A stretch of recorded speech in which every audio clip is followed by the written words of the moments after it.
The pod came in wrong. Not wrong in the way a damaged vessel comes in, tumbling, trailing debris, broadcasting a distress code, but wrong in the way a quiet thing comes in, too slow and too careful, as though whoever had aimed it had thought very hard about where it would land. Sevrak was at the tracking console when the return pinged.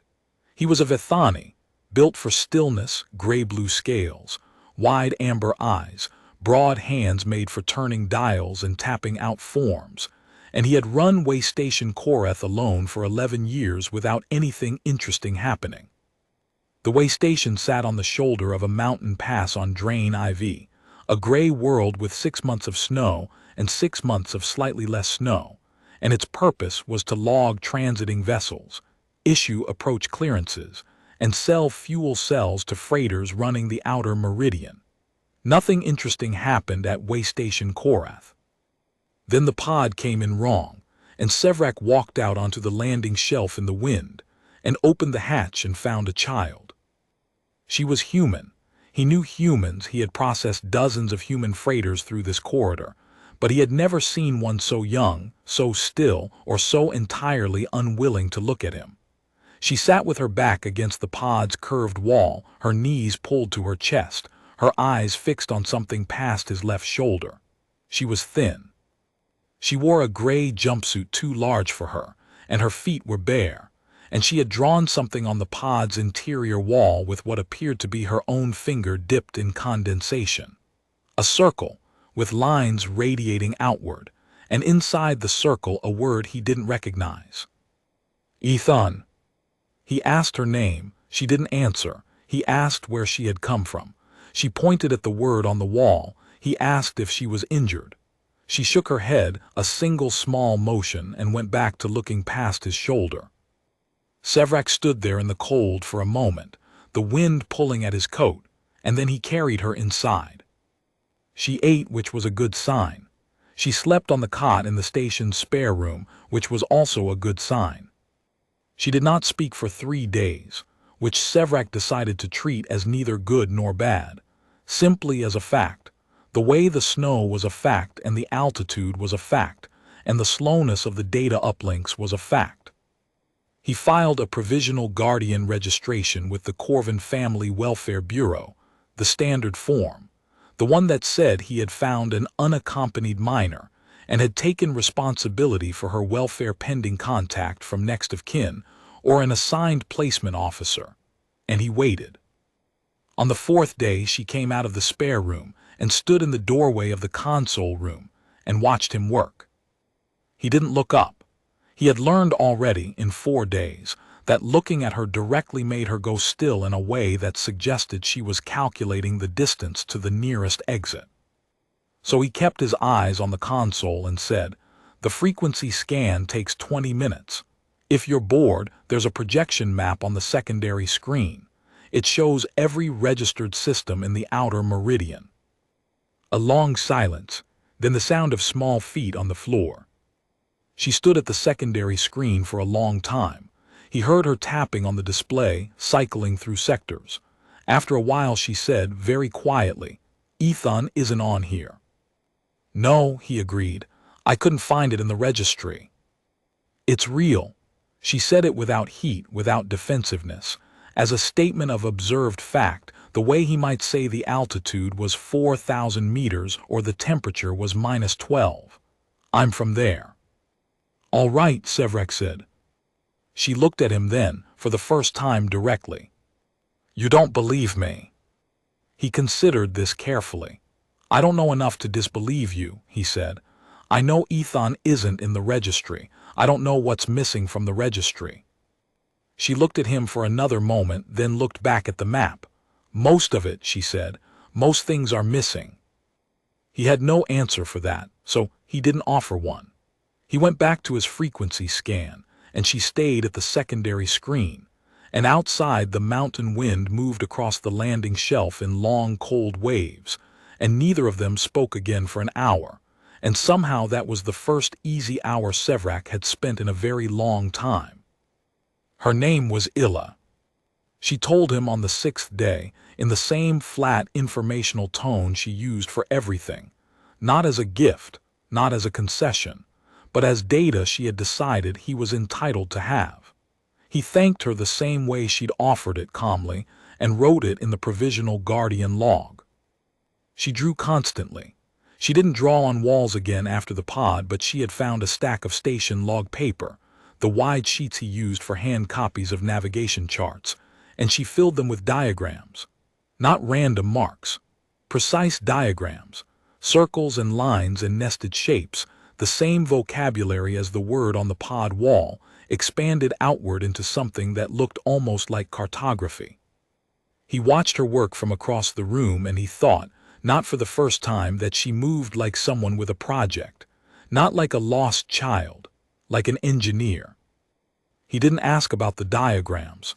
She didn't explain them. He left fresh sheets of log paper on the table every morning and they disappeared every night. He did notice things. He noticed that she ate more on cold days than warm ones, which he found interesting because the station's interior temperature never changed. He noticed that she was up before him every morning, sitting at the table in the dark with her pen already moving, not restless, but purposeful, as if the darkness was better working light than anything the overhead panels could provide. He noticed that she had sorted the log paper into careful stacks, one stack per diagram series, each stack bound with clips from his supply cabinet that she had borrowed without asking, and that he had decided not to mention.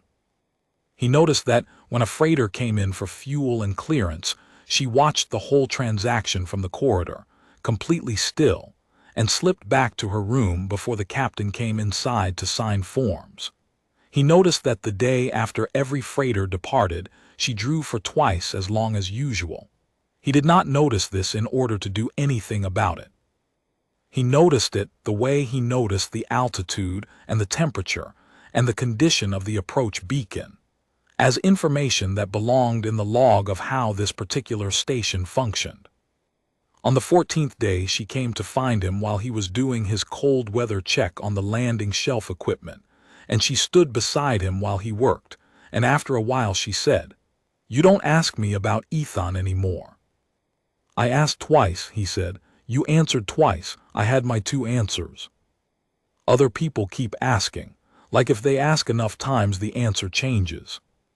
"That would be strange logic," Sevrak said. He checked the contact bolts on the approach beacon and moved to the next unit. "Answers don't change because someone's tired of them." A pause. "No," she said, "they don't." She stayed beside him through the whole cold weather check, handing him tools when he reached for them without being asked, as though she had been doing it for years. When they went back inside, she sat down at her log paper and drew for 3 hours without stopping, and Sevrak filed his weekly status report and realized he had stopped counting the days since the pod arrived. The Corven Bureau agents came on the 31st day, when the mountain pass was in its deepest cold and the sky was the color of old iron.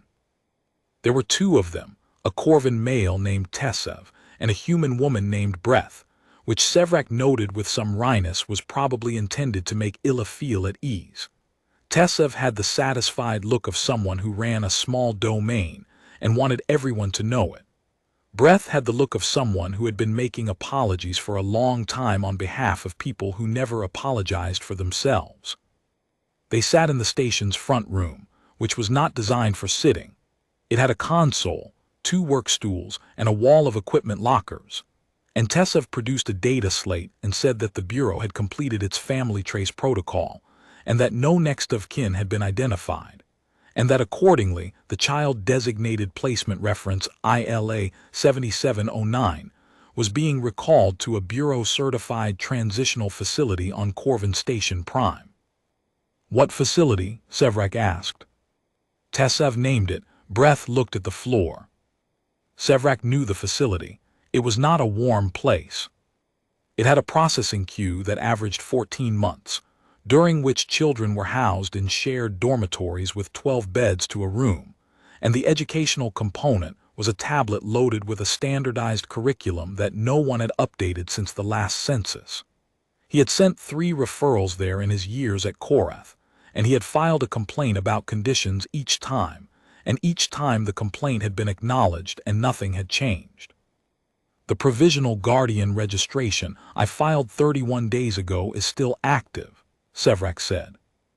Provisional registrations are superseded by Bureau Recall Authority under Section 14 of the Outer Meridian Child Welfare Code, Tessev said. Under Section 14A, Sevrak said. Section 14B contains an exemption for provisional registrations that have passed the 30-day stability threshold and been accompanied by a continuous care attestation. I filed the attestation on day 28. A short silence. Tessev looked at his data slate. Breath looked up from the floor. The exemption requires a domicile fitness assessment, Tessev said. I requested one on day 28 as well, Sevrak said. I received an automated acknowledgement. Under Section 22C, if a Bureau assessment is not conducted within 5 business days of request, the requesting party may self-certify using the standard domicile attestation form, which I completed on day 34. Today is day 31, so I filed it this morning, predating the window. He paused. You are aware that today is a Bureau business day. Tessev put down his data slate. The child has no documented place of origin, he said. Her transit record shows a point of departure that doesn't correspond to any registered system. That anomaly needs to be resolved before any permanent placement can be. I know why you're here, Sevrak said. He said it quietly, the way Vethani said most things, without raising his voice or changing his expression. But something shifted in the room. Breath went very still. Anomaly in her transit record, Sevrak continued, corresponds to a navigation error filed under the name of Senior Coordinator Yathan of the Corven Routing Authority, who approved a transit corridor 3 years ago that he wasn't authorized to approve, and whose authorization codes appear on a pod that left a system that doesn't officially exist. Resolving that anomaly would require explaining the corridor. Explaining the corridor would require explaining Coordinator Yathan. He looked at Tessev. I have read the relevant sections of the code quite carefully. I have read other things carefully too. I would not come here if I had not. Tessev was quiet for a long moment. Outside, the mountain wind moved against the station's outer wall. The provisional registration, Breath said finally. Her voice was careful.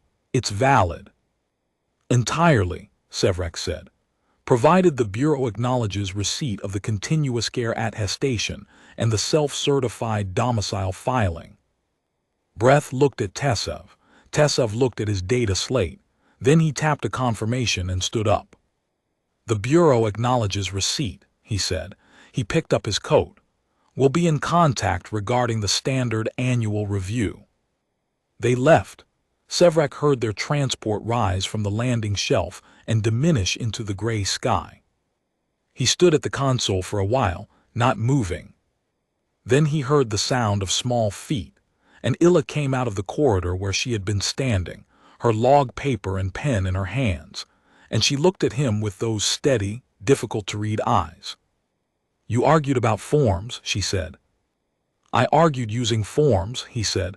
Different thing. She considered this. Is it over? The annual review will happen, but by then the registration will have been in place for 12 months, and the 12-month continuous care conversion is handled under a different section entirely. He paused. They won't find a gap. She was quiet for a moment.